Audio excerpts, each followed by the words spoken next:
Okay, call me skeptical, call me a cynic, whatever, maybe a fox molder, but Ms. Marvel Season 1, it debuted today. I think it's just the first episode on Disney Plus. Who cares?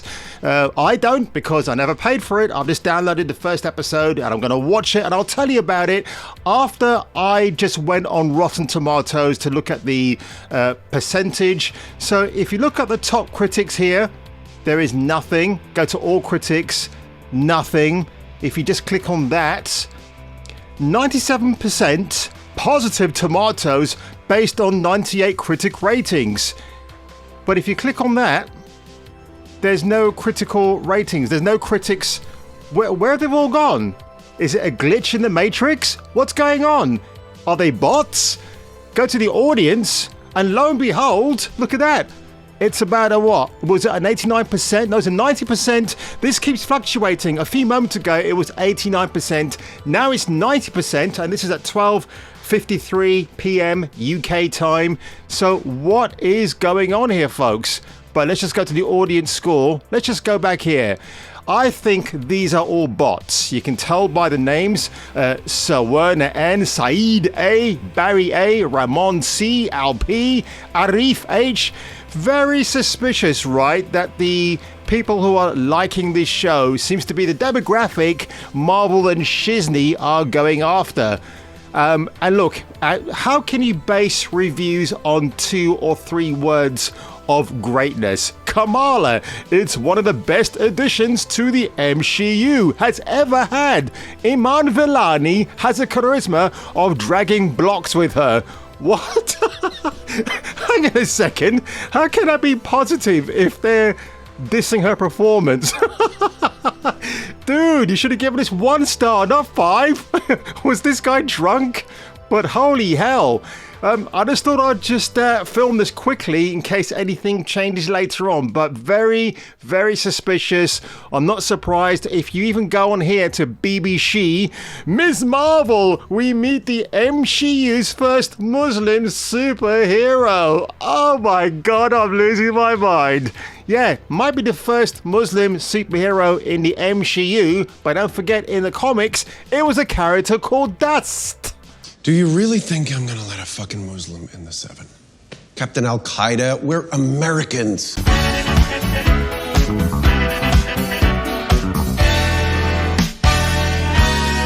Yeah, so the first thing I want to say about Ms. Marvel, I hope the young actors in this show don't get any backlash or whatever for appearing in this. It's not their fault. I blame people like Sana Amanat, Ananamat, Ananamat, Ananamat. She's the person who gave us this abysmal character back in, 2014? Because Marvel Comics were looking for diversity, because quite clearly the X-Men doesn't scream diversity in comics and in pulp culture. So I watched the first episode. I doubt very much I am going to be watching any further episodes unless I'm willed and compelled to do so, my fellow Goras and diverse audience. Why do I say Goras? I will come back to that point later on. Ha ha ha ha ha. So, what can I say about this show? Is there anything redeeming about it? I would only say Matt Lintz, who plays Bruno Carelli. He's the only likable character in this entire first episode, maybe the entire show. He's the BFF of Kamala Khan. So the actress who plays her, Ilana Vellani, she's likable. She's not a great actress. In fact, some of the times, I don't know if she went to the Marlon Brando School of Acting, because sometimes she mumbles her dialogue and you don't know what she's saying. And it's kind of like a detriment to that character.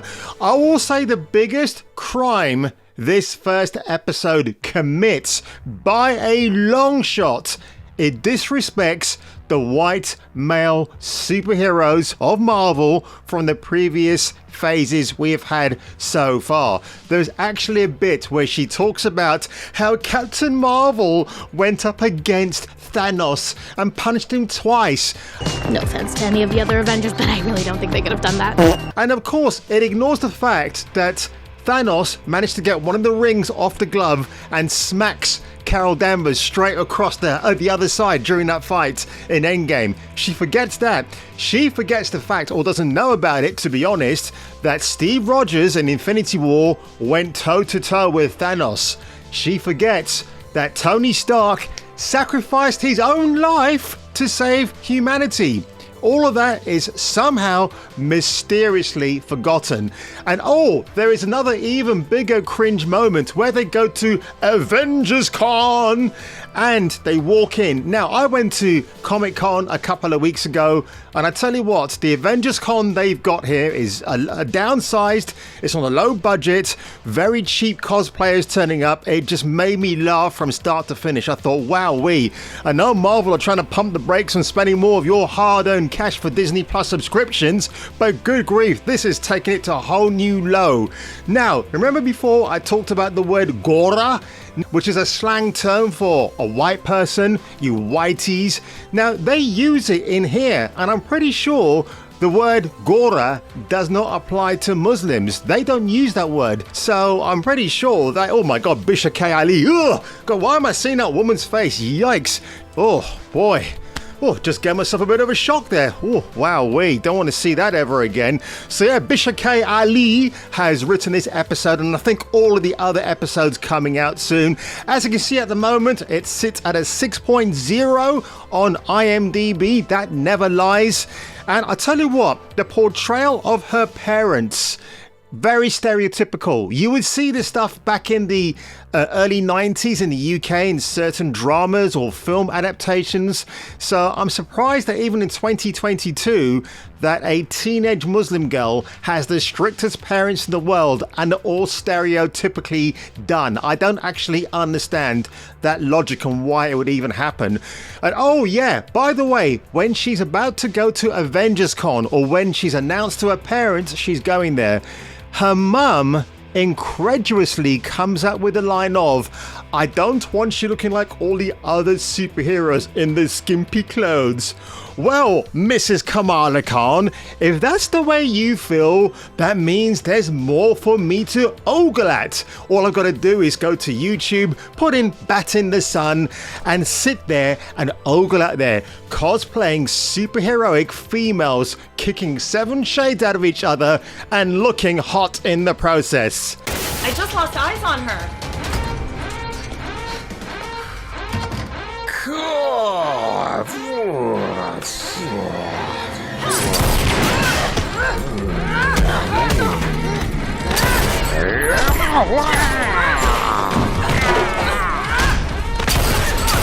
Now, Mrs. Khan actually brings up a good point here because, yeah, going forward with the MCU, none of your favorite female superheroes are going to be showing off bits of flesh.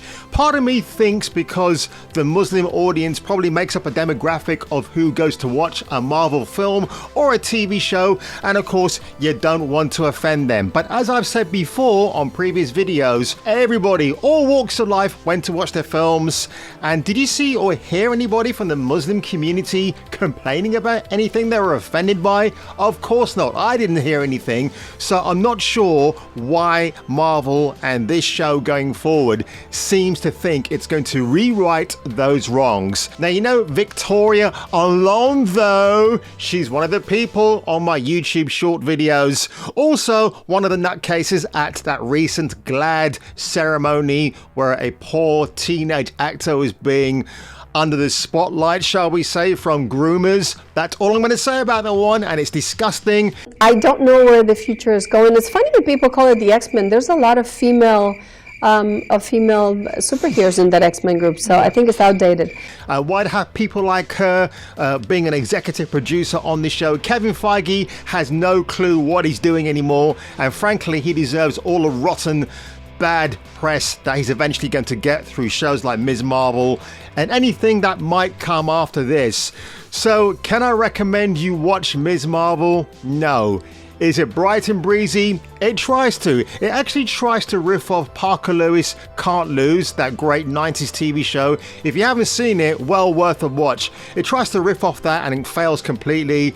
It thinks it's hip and trendy by having really cool songs in there. But to be honest, Spider-Man Homecoming did that back in 2017. So I cannot say anything that, I tell you what, I mean, this show is like cringe from start to finish. I mean, if you want to appease to your demographic, Marvel, which of course is a big section of the Muslim community, you probably aren't going to do that in the long run because, again, stereotypical parents. And I gotta say, her father, I think his character's name is Abu. He dresses up as cosplay Hulk.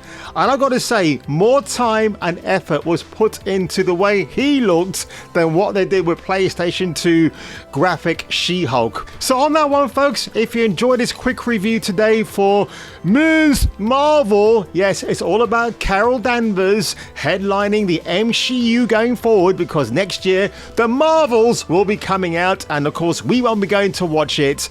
I cannot see how this is shaping the future for the MCU, except it's going to be identity politics, agenda this, agenda that. I don't honestly care. And by the way, one more thing. I'm doing my Columbo thing here again now. Her school principal, Gabe Wilson. Irritating. No one behaves like that in school because if they did, they'll probably get pulled up for it.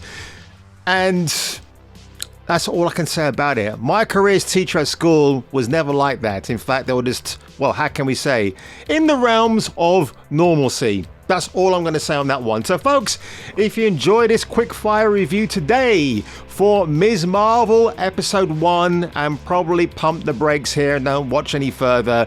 Again, my only likable character in this is the guy playing Mr. Corelli, Matt Lintz. He's good. And by the way, he's a redhead. Oh, and one more thing. Yes, it's another one more thing moment here. At the AvengerCon, they have a Captain America cosplay section. Guess what? We don't actually see the contestants on stage as Captain America. But you know who we do see instead? All the Ms. Captain Marvels. They're all there. Oh, whoop-de-whoop-de-doo. I was so thrilled. And on that one, folks, if you enjoyed this quick review today for the final time, do leave a like below. Do leave a like below. Do hit that subscribe button. And please, help me to get to 20,000 subscribers before December the 31st of this year. It'll be a dream come true. I could actually make a living out of that from that point onwards. So help me to do that. Help me to work from home and to keep giving you content like this. Is this content awesome? It probably isn't. Am I having fun doing it? You bet your bottom ass I am. And on that one, I will see you, if you are me, on my next video. Here's a proposition for you. You're gonna give me your jacket, your helmet, and your motorcycle, and in return, I'm gonna let you keep your hand. Take it! What, no smile?